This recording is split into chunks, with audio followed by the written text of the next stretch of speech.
T20 world cup 2024 की जो जंग है वो दिलचस्प हो चली है। सुपर 8 के मुकाबलों की शुरुआत अब से कुछ दिनों बाद हो जाएगी। सुपर 8 की तस्वीरें भी लगभग साफ हो चली है। 8 में से 4 टीमें फाइनल हो चुकी है। वेस्ट इंडीज़ सबसे पहले साउथ अफ्रीका ने सुपर 8 में क्वालिफाई किया। उसके बाद दूसरी टीम बनी ऑस्ट्रेलिया। उसके बाद बनी भारतीय टीम सुपर 8 में क्वालिफाई करने वाली तीसरी टीम। चौथी टीम बनी वेस्ट इंडीज़ ने न्यूजीलैंड को हराकर, शानदार तरीके से हराकर, मतलब ये भी नहीं कि भाई बहुत क्लोज मुकाबला था, बहुत ही एक तरफाई अंदाज में हराया और चौथी टीम बन गई। अब 4 टीमों के बीच जंग है। कौन सी वो 4 टीमें होंगी? इंग्लैंड भी कागजों पर बनी हुई है, पाकिस्तान भी कागजों पर बनी हुई है। कागजों पर बनी है या वेंटिलेटर पर बनी हुई है? बनी हुई है। बट देन जो मौके हैं वो यूनाइटेड स्टेट्स ऑफ अमेरिका के पास है। स्कॉटलैंड की टीम क्वालिफाई कर सकती है। अफगानिस्तान के पास ऑलमोस्ट समझ लीजिए क्वालिफाई कर ही चुकी है अफगानी टीम, और एक बांग्लादेश और नीदरलैंड्स के बीच में जंग है।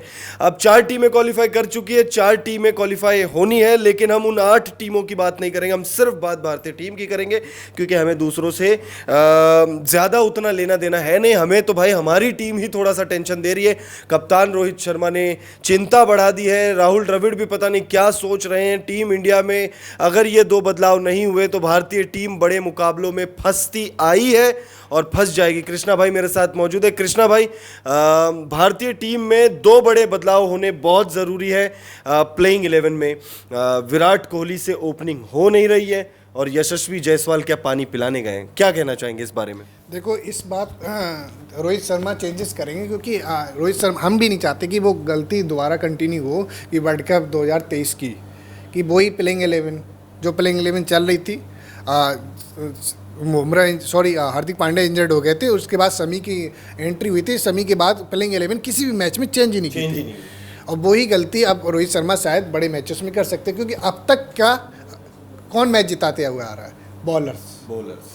और अब मुकाबले होंगे वेस्ट इंडीज में, और बल्लेबाजों की जरूरत पड़ेगी। हाँ, बल्लेबाजों की जरूरत पड़ेगी। और वेस्ट इंडीज अपने घरेलू मैदानों पे बहुत खतरनाक टीम है, क्योंकि वो टीम इंडिया को शिकस्त दे चुकी है ऑलरेडी सीरीज में।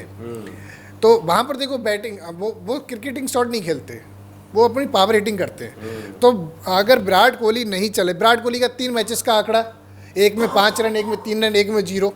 आयरलैंड के खिलाफ 5 रन, आई थिंक पाकिस्तान के खिलाफ 3 रन, पाकिस्तान के खिलाफ 3, और फिर उसका 0 के खिलाफ। विराट कोहली का जो 3 मैचेस के आंकड़े हैं, जिसमें एक पे 5 रन, एक में 3 रन और एक में 0।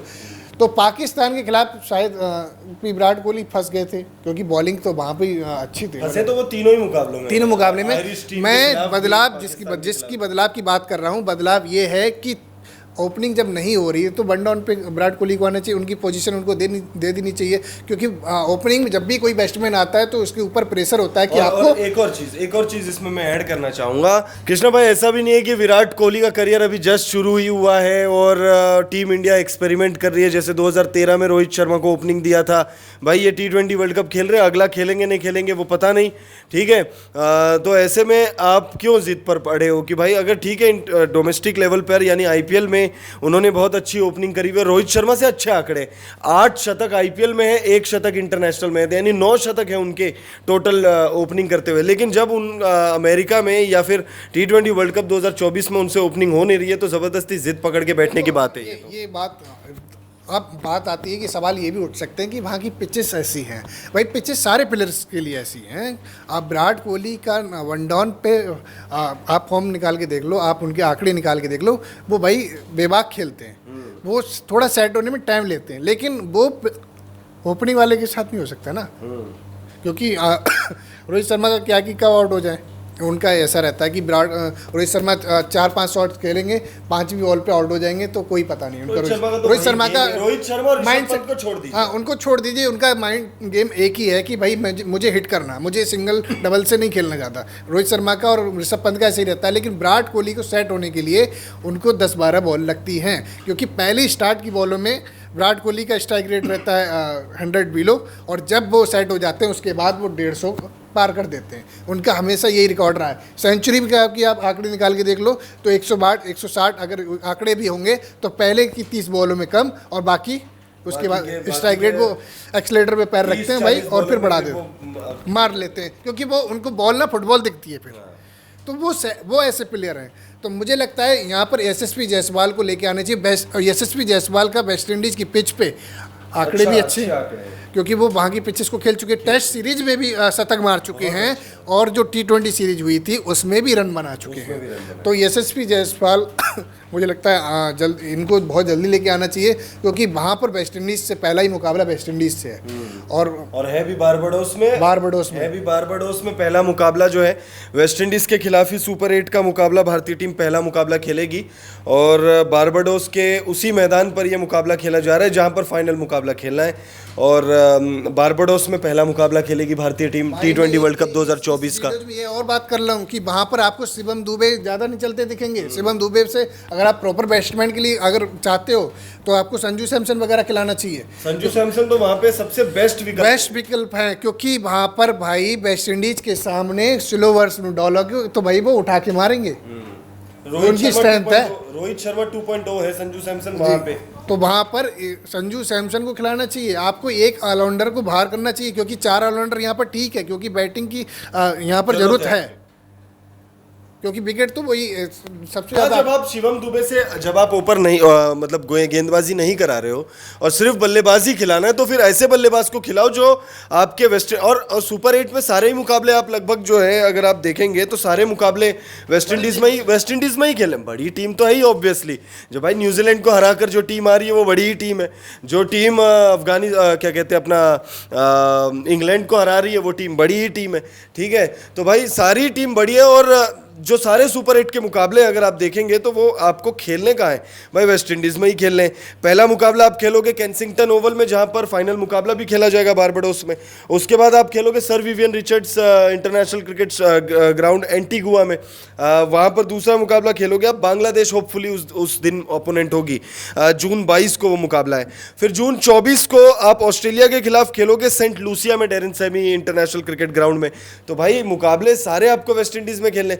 उसके बाद सेमीफाइनल भी आप खेलोगे तो अगर आप क्वालिफाई करते हो तो फिर आप खेलोगे वेस्ट इंडीज में और फाइनल मुकाबला खेलना है बारबाडोस में। लेकिन अगर प्लेइंग 11 में बदलाव नहीं होता है तो यहाँ थोड़ा सा मामला जो है गड़बड़ होता हुआ नजर आ भी रहा है।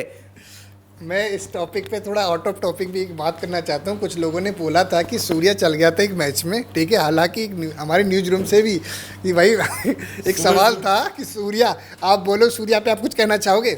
मैंने तो पहले ही बोला था कि सूर्या भाई चलेंगे यूएसए के खिलाफ चलेंगे, कनाडा के खिलाफ चलेंगे। अब भाई अब है असली टेस्ट तो अब बाकी है ना, क्योंकि अब वेस्ट इंडीज के खिलाफ मौका है, अब बांग्लादेश से आप उनका मैच है। बांग्लादेश के खिलाफ चल जाएंगे उनके ऑस्ट्रेलिया के खिलाफ चले तो बड़ी बात है। ऑस्ट्रेलिया के खिलाफ तो वो कभी भी नहीं चले, मुझे लगता है शायद चले हैं शायद एक शतक भी है शायद उनका ऑस्ट्रेलिया से फाइनल के बाद। तो भाई बंदे ने डीमोटिवेट कर दिया है। एक शतक भी है शायद ऑस्ट्रेलिया के खिलाफ। तो फिलहाल जो हम बोल रहे हैं कि क्या टीम इंडिया में चेंजेस करने चाहिए। सुपर 8 के मुकाबले अब शुरू हो जाएंगे, क्योंकि सुपर 8 में तीनों ही टीम बड़ी हैं और ऑस्ट्रेलिया, बांग्लादेश और वेस्ट इंडीज। अगर हमारा सूर्या का ऑस्ट्रेलिया के खिलाफ 80 हाईएस्ट स्कोर है और ये मुकाबला जो है भारत में खेला गया था और ऑस्ट्रेलिया में 68 हाईएस्ट स्कोर है। 68 भी खराब नहीं होता भाई, 68 भी खराब नहीं होता। कहाँ पर? ऑस्ट्रेलिया में? ऑस्ट्रेलिया की धरती पर 68 हाईएस्ट और भारत T20 में। T20। हाँ चलो ये आंकड़े बढ़े, क्योंकि ऑस्ट्रेलिया से सीरीज भी खेले थे, भारत में खेले थे, सीरीज जिताई भी थी। वहाँ पर कौन चले थे? रिंकू सिंह भी फिनिशर थे, रिंकू द फिनिशर, जबरदस्त तरीके से एक पारी खेली थी दोनों। हाँ, तो फिलहाल जो हमने सवाल उठाए हैं, अगर आपको भी लगता है कि ये सवाल जायज़ है, टीम इंडिया में सुपर 8 में चेंजेस होने चाहिए, अगर हमारा वीडियो पसंद आए तो प्लीज़ कमेंट बॉक्स में ज़रूर कमेंट कीजिए। अगर वीडियो पसंद आए तो प्लीज़ चैनल को सब्सक्राइब कीजिए।